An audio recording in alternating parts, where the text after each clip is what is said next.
রাজধানীর সরকারি তিতুমির কলেজকে বিশ্ববিদ্যালয়ে রূপান্তরের দাবি পূরণ না করায় সব ধরনের একাডেমিক কার্যক্রম বন্ধ ঘোষণা করেছেন শিক্ষার্থীরা।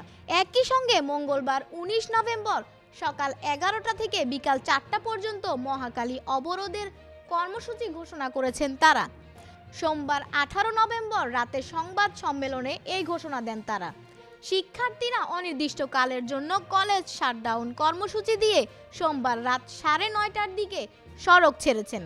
এই কর্মসূচির অংশ হিসেবে তারা কোনো ধরনের ক্লাস পরীক্ষায় অংশ নেবেন না। এর আগে মহাখালী এলাকায় সোমবার ৪.৫ ঘন্টা সড়ক ও রেলপথ অবরোধ করেছেন শিক্ষার্থীরা। এরপর ২.৫ ঘন্টা বিরতি দিয়ে সন্ধ্যায় আবার সড়ক অবরোধ করেন শিক্ষার্থীরা। রাত ৯:৩০টার দিকে অবরোধ শেষ করে তারা ঘোষণা দেন মঙ্গলবার আলোচনায় বসার কথা রয়েছে। ইতিবাচক সিদ্ধান্ত না আসা পর্যন্ত এদিন সকাল থেকে কলেজ শাটডাউন কর্মসূচি পালন করা হবে। শিক্ষার্থীরা বলেন, আমরা বিশ্ববিদ্যালয় প্রতিষ্ঠার দাবি জানিয়েছিলাম, কিন্তু সরকার আমাদের সঙ্গে ৯/৬ শুরু করেছে, মূলা ঝোলানো শুরু করেছে, কিন্তু আমরা আর মূলা খেতে চাই না। তিতুমির কলেজ ক্যাম্পাসে মঙ্গলবার থেকে কোনো ধরনের পাঠদান কার্যক্রম চলবে না। কলেজে শাটডাউন কর্মসূচি পালন করা হবে। একই সঙ্গে অবরোধ কর্মসূচি চলমান থাকবে। এর আওতায় সড়ক পথ ও রেলপথ থাকবে। এদিকে সোমবারের অবরোধের কারণে সড়কে যান চলাচল বন্ধের পাশাপাশি ঢাকার সঙ্গে প্রায় সারা দেশের রেল যোগাযোগ বন্ধ হয়ে যায়। মহাখালী উড়াল সড়ক ও এর নিচের বিমানবন্দর সড়কে সৃষ্টি হয় তীব্র যানজট। দিনভর চরম ভোগান্তিতে পড়েন বিভিন্ন গন্তব্যের উদ্দেশ্যে রওনা হওয়া সাধারণ যাত্রীরা। অবরোধের শুরুতে শিক্ষার্থীদের প্রতিবন্ধকতা উপেক্ষা করে কমলাপুরগামী একটি ট্রেন দ্রুত গতিতে মহাখালী রেল ক্রসিং অতিক্রম করে। রেলপথ অবরোধ করা শিক্ষার্থীরা তখন ক্ষুব্ধ হয়ে ট্রেনে পাথর ও ইট পাটকেল নিক্ষেপ করে। এতে ট্রেনে থাকা কয়েকজন যাত্রী আহত হন এবং ট্রেনের কিছু জানালার কাচ ভেঙে যায়। বেলা 11:30টায় অবরোধ শুরুর পর বিকাল 4টার দিকে কর্মসূচি শেষ করেন তিতুমির কলেজের শিক্ষার্থীরা। তারা সড়ক ও রেলপথ ছেড়ে মিছিল নিয়ে কলেজ প্রাঙ্গণে চলে যান। শিক্ষার্থীদের পক্ষ থেকে তখন মাইকে বলা হয়, শিক্ষার্থী প্রতিনিধিরা আলোচনার জন্য মন্ত্রণালয়ে গেছেন, সেখানে কি সিদ্ধান্ত হয় তা পরে সংবাদ সম্মেলন করে জানানো হবে।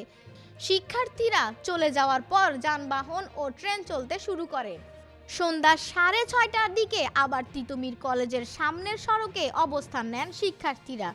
শিক্ষার্থীদের পক্ষ থেকে জানানো হয়, মন্ত্রণালয় তাদের প্রতিনিধিদের সঙ্গে আলোচনায় তিতুমির কলেজকে বিশ্ববিদ্যালয়ে রূপান্তরের কমিশন গঠনের বিষয়ে কোনো সিদ্ধান্ত হয়নি। এজন্য তারা আবার রাস্তায় নেমেছেন। এর আগে বেলা 11:15টার দিকে কলেজ থেকে শিক্ষার্থীরা মিছিল নিয়ে মহাখালী আমতলীর দিকে রওনা হন। 11:30টার দিকে আমতলীতে পৌঁছে শিক্ষার্থীরা প্রথমে বিমানবন্দর সড়ক অবরোধ করেন। পরে রেলপথ অবরোধ করতে গেলে আগে থেকেই অবস্থান নেওয়া পুলিশ শিক্ষার্থীদের বাধা দেওয়ার চেষ্টা করে। বাধা উপেক্ষা করে শিক্ষার্থীরা রেল লাইনে জড়ো হয়ে আন্দোলন শুরু করেন। বেলা 11:40 দিকে নোয়াখালী থেকে ছেড়ে আসা উপকূল এক্সপ্রেস ট্রেন দ্রুত গতিতে মহাখালী রেল ক্রসিং এলাকায় পৌঁছায়। শিক্ষার্থীরা ট্রেনটিকে লাল নিশানা দেখিয়ে থামার সংকেত দেন, কিন্তু ট্রেনটি ছুটতে থাকে।